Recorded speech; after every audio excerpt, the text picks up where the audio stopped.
And that then is the fourth test of a goal. Is it difficult? When you drive into work in the morning, your brain is not that activated. You're in almost a trance-like state. You're sort of zoning out, maybe listening to some tunes on the radio, making a few calls where that's legal. You're driving along. You're not neurologically engaged in that process, unless there's a whiteout, and now all of a sudden your hands are gripping the steering wheel. You're not that engaged. Neurologically, you're sort of blah. For people to achieve amazing things, they can't be neurologically blah. They have to be neurologically activated. And what has been shown in more than hundreds of studies with more than 40,000 subjects is that the more difficult the goal, the better people's performance. There was a study done taking a look at loggers, filling up logging trucks. So, you know, the big trucks where you cut down the trees, you put them on the trucks and drive them down the mountain to go to the paper mill and get chomped up and, you know, go print our, make our paper, which, by the way, is why you should not print out an email unless it's absolutely necessary, because it takes a lot of trees to make that paper. But that having been said, that's my public service announcement for today. When they gave the loggers the goal, they said, go out, do your best. Get those trucks as full as you possibly can. And what they found is when the loggers were given a do your best goal, you know, go out and try and do what you can, they got the trucks 60% full.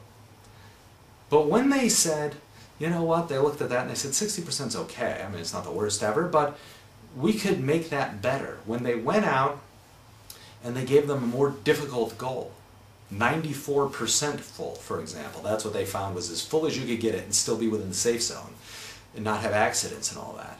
When they set a goal of 94%, instantly the loggers hit 94%.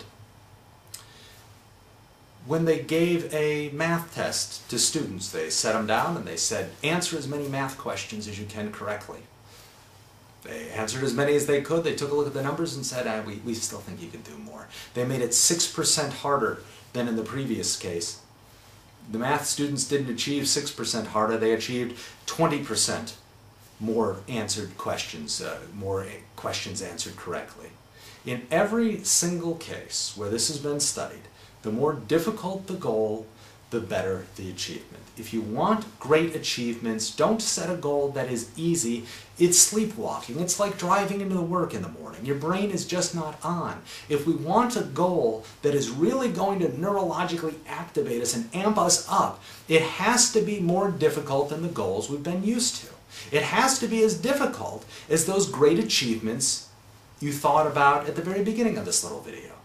That's the kind of thing we need to be thinking about. Generally speaking, we found that a goal should be probably 20 to 30% more difficult than the typical goal in order to get us into that sweet spot of difficulty. We don't want to go over the top and make it so that it's impossible, but we want it to the point where it activates our brain and gets us neurologically excited.